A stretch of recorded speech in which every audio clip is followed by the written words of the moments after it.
사도행전 2장 말씀입니다. 오순절이 되어 제자들이 한 곳에 모두 모였습니다. 그때 갑자기 하늘에서 세찬 바람 소리 같은 것이 나더니 사람들이 앉아있던 집안을 가득 채웠습니다. 그리고 혀처럼 생긴 불꽃이 사람들 눈앞에 나타났습니다. 그 불꽃은 여러 갈래로 갈라져 그곳에 모인 한 사람 한 사람 위에 머물렀습니다. 사람들은 다 성령으로 충만해졌습니다. 그리고는 성령께서 말하게 하시는 대로 자기들의 언어와 다른 외국어로 말하기 시작했습니다. 예루살렘에는 세계 각 나라에서 온 경건한 유대인들이 머물고 있었습니다. 이 말소리가 나자 많은 군중들이 모여들었습니다. 그들은 믿는 사람들이 자기네 나라 말로 말하는 것을 듣고는 모두 놀랐습니다. 군중들은 너무나 놀라 이상히 여기며 말했습니다. 보시오, 말을 하는 이 사람들은 모두 갈릴리 사람들이 아닙니까? 그런데 우리가 이 사람들이 저마다 우리가 사는 지방 말을 하는 것을 듣게 되니 이것이 도대체 어찌 된 일입니까? 우리는 바데와 메데와 엘람과 메소포타미아와 유대와 갑바도니기아와 본도와 아시아와 부르기아와 밤빌리아와 이집트와 구레네에서 가까운 리비아 여러 지방과 로마와 날 때부터 유대인인 사람과 유대교로 개종한 사람과 크레타와 아라비아에서 온 사람들인데 우리는 이 사람들이 하나님께서 행하신 크신 일을 우리말로 말하는 것을 듣고 있습니다. 사람들은 모두 놀라 어리둥절했습니다. 다만 서로 얼굴을 쳐다보며 이게 도대체 어떻게 된 일이지요?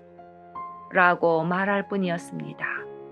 그러나 사람들 중에는 저 사람들이 술을 너무 많이 마셨다 하며 놀려대는 사람도 있었습니다. 베드로가 11명의 사도와 함께 일어서서 군중을 향해 큰 소리로 말했습니다. 유대 사람들 그리고 예루살렘에 사는 모든 주민 여러분, 이 일을 여러분께 설명해 드리겠습니다. 내가 하는 말에 귀를 기울여 주십시오.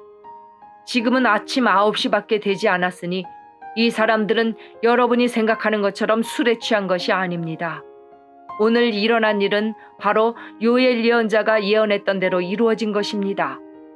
하나님께서 이렇게 말씀하셨습니다. 마지막 날에 내가 내 영을 모든 사람에게 부어주겠다.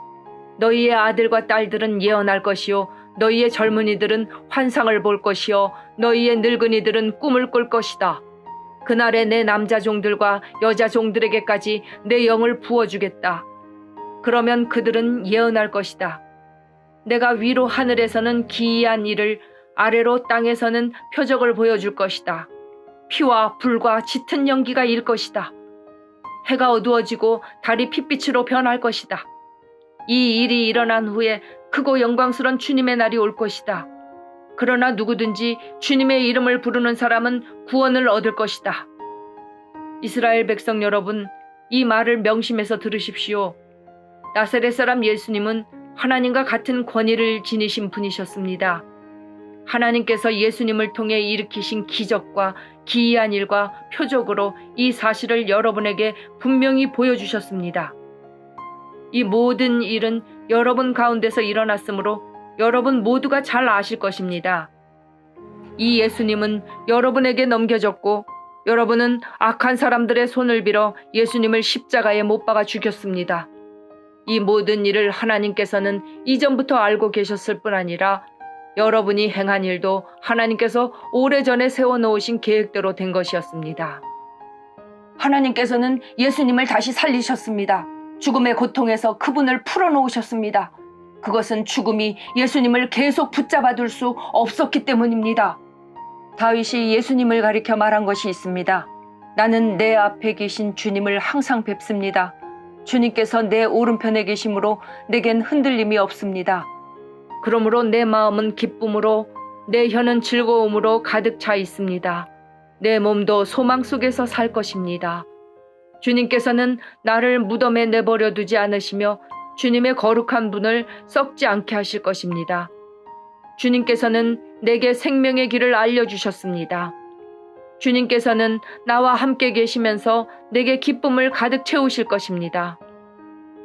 형제 여러분, 나는 우리 조상 다윗에 대하여 여러분에게 자신 있게 말씀드릴 수 있습니다. 다윗은 죽어 땅에 묻혔으며 그의 무덤은 오늘날까지 우리 가운데 남아 있습니다. 하나님께서는 다윗에게 그의 자손 가운데 한 사람을 택하여 다윗의 보좌에 앉게 하실 것이라고 맹세하셨습니다. 다윗은 예언자여서 하나님께서 맹세로 약속하신 이 내용이 무엇을 가리키는지 잘 알고 있었습니다.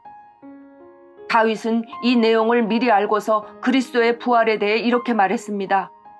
그분은 무덤에 계속 머물러 있지 않았고 그분의 몸은 썩지 않았다.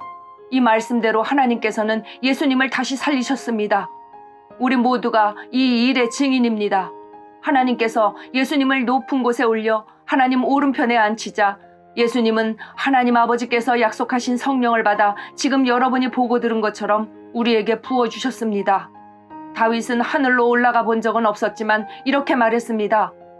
하나님께서 내 주님께 말씀하시기를 내 오른편에 앉아 있어라. 내가 내 원수들을 내 발 아래 둘 때까지. 그러므로 모든 이스라엘 백성이 분명히 알아야 할 것이 있습니다. 여러분이 십자가에 못 박은 이 예수님을 하나님께서는 주와 그리스도가 되게 하셨다는 사실입니다. 사람들은 이 말을 듣고 마음이 찔렸습니다. 그래서 베드로와 다른 사도들에게 우리가 어떻게 하면 좋겠습니까?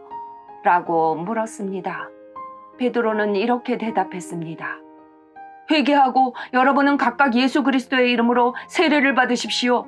그러면 여러분의 죄는 용서받을 것이며 성령을 선물로 받게 될 것입니다.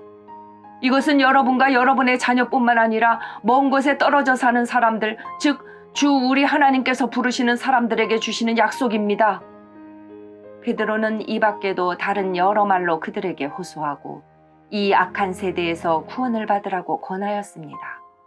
베드로의 설교를 받아들인 사람들은 세례를 받았습니다. 그날 믿은 사람의 수는 3,000명이나 되었습니다. 사람들은 사도들의 가르침을 받으며 서로 교제하고 빵을 나누어 먹고 기도하는 일에 힘썼습니다. 사도들을 통해 많은 기적과 표적이 나타났습니다. 그러자 모든 사람들에게 두려운 마음이 생겼습니다. 믿는 사람들은 다 함께 모여 모든 물건을 공동으로 사용하며 살아갔습니다. 그들은 재산과 모든 소유를 팔아서 필요한 사람들에게 나누어 주었습니다.